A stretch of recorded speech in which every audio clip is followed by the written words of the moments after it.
what's up? This is Darcell. And I'm Zuly. And this is What's Up.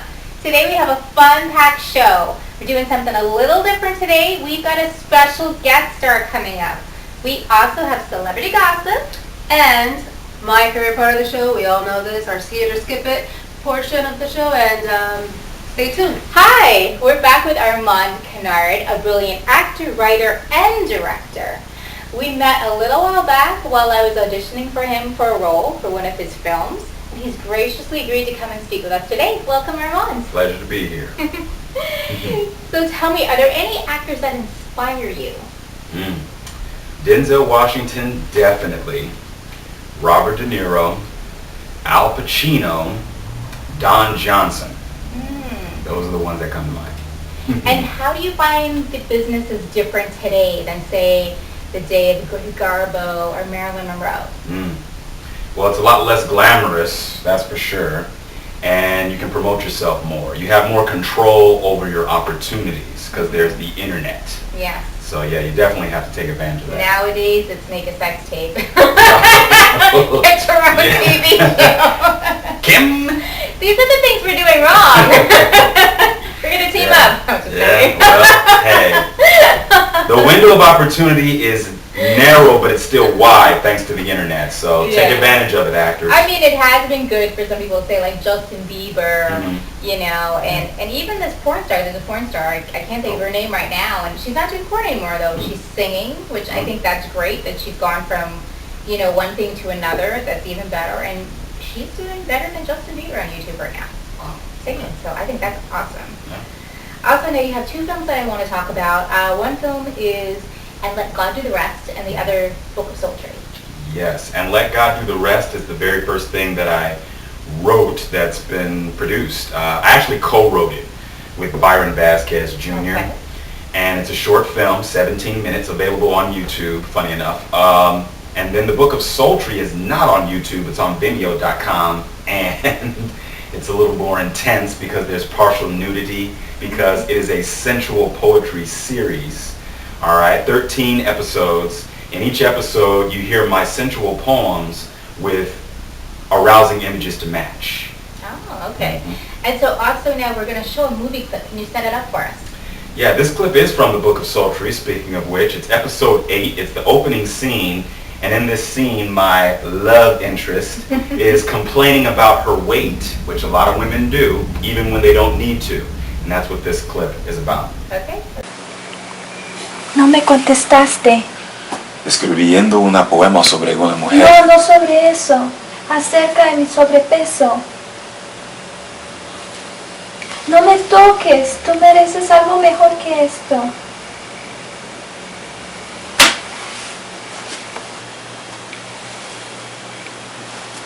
¿Eres obesa? No. ¿Puedes ir en caminatas largas sin desmayarte? Sí. Y en este momento estoy aquí contigo. Entonces, ¿de qué te preocupas? Quítatelo. Okay, so now we're back. That was a great scene. Also, I know you do a little poetry. Can you give us a little snippet of it? Sure. Let's see. This one is called Bra Games. Another one of the selections from the Book of Sultry, and it goes, put the bras down, get the minds up, who told you life was better after boosting them up. Tricking my mind with those illusions, creating confusion. You want to be taken seriously, but vanity is your delusion. These habits are instilled at a young age. Treat them like animals, place them in a cage. Keep them hidden, the human body is forbidden, but at the same time boost them up and create cleavage. Frustration increases when they are not enough. Frustration increases when they are too much. Put the bras down, get the minds up. Who told you life was better after boosting them up? Okay, nice. I gotta give this to you. Now, is there any advice that you can give anyone trying to get into acting or directing? Yes. Network. Put yourself in the best position to meet people. Don't think that small opportunities will not lead to big ones. All right, because they will. And market yourself. You're a brand. Figure out a way to be seen. Get yourself out there. Take advantage of the internet. That's a good tool. Great advice. Now, is there anything else that you wanted to add? Maybe where people can see the Book of Sultry or any of your other works? Yeah, Kinardax channel on Facebook, KINARDAK' channel. You can see everything that I'm doing. Poetry, videos, photos, music, all of the above.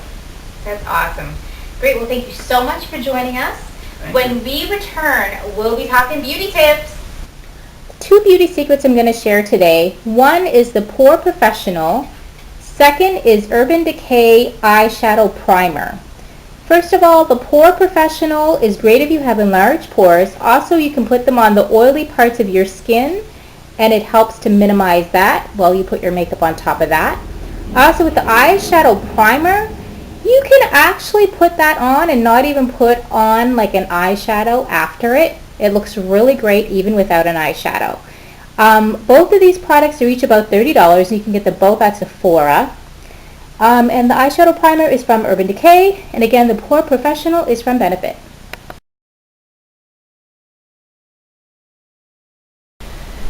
Okay, so I want to talk about Beyonce. First of all, I was watching TMZ today, and someone in Denmark actually had the gall to slap her behind. Granted, she's got a great behind. I can understand why they're so tempted, but that's so disrespectful. Like, you're there to watch someone that, you know, you should admire if you paid that much to see her in concert, which I'm sure was an arm and a leg. So to smack her, really, really disrespectful. I don't know if she removed the guy. She said something about, I should have you removed, and I'm thinking, I would have you removed and beat up by all my bodyguards outside. But anyway, that's just me. And then also, I think if she didn't do anything, I think it's because everyone's been thinking she's kind of bitchy lately. Because she put up on Twitter like, oh, you guys are all talking about me, you low lives, you have no life, blah, blah, blah. And I mean, you're talking about your fans. You're talking about the reporters and the paparazzi who made you famous. You know, it's the paparazzi, it's the fans that made you famous. Even though, like, you know, you, Kanye, whoever else, you don't like to have the paparazzi around, and you don't want this picture taken and that picture taken. If none of these pictures were taken and there's no paparazzi, there's no interest in you. Like, the fans can't follow you, like, nothing. If there's no Twitter, if there's no nothing, I mean, you put your life out there. And I mean, if you don't want all this, you shouldn't put your life out there. You should just, like, you know, quit and be done with it, like, if that's what you really want to do.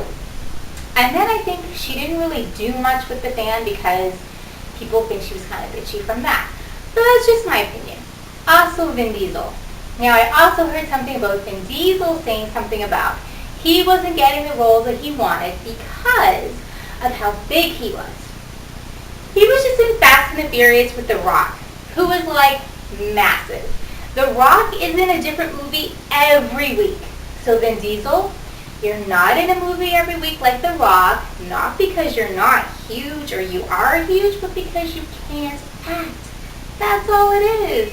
Like, come on, stop blaming everybody else but yourself. Go take some acting classes, go get beefed up again because, hey, The Rock is in every movie we review. Why? Because he's in a movie every week. No one's in a movie more than The Rock right now, which is insane. He's like the next Jude Law. I remember at one point there was like 6 movies Jude Law was in. It was like crazy. Also, Justin Bieber. So sad to say and to admit that he's Canadian because as much as I love Celine and Shania, not so much for Justin Bieber because he's a twerp and he's an ass. But anyway, he is speeding all through Calabasas, which is where he lives, which is where a lot of other celebrities live and people that have lots of money, and they don't want to be disturbed by Justin Bieber. He's riding around in his Ferrari, speeding all over the place. So this guy, Keyshawn Johnson, I guess he's a football player, he got in his Prius and he sped on after him. Now, granted to say, I mean, if Justin's speeding, this guy must have been speeding too to catch up with him because he caught up with him, blocked him at his house. Justin ran away and ran in like the scared little puppy that he is. Was like, leave me alone, leave me alone. But hey, we're not shocked. It's Justin Bieber. He's just a child trying to be a man, which I don't know when that's ever going to happen. But anyway, that's enough of celebrity gossip. Now we're going to talk about our movie reviews.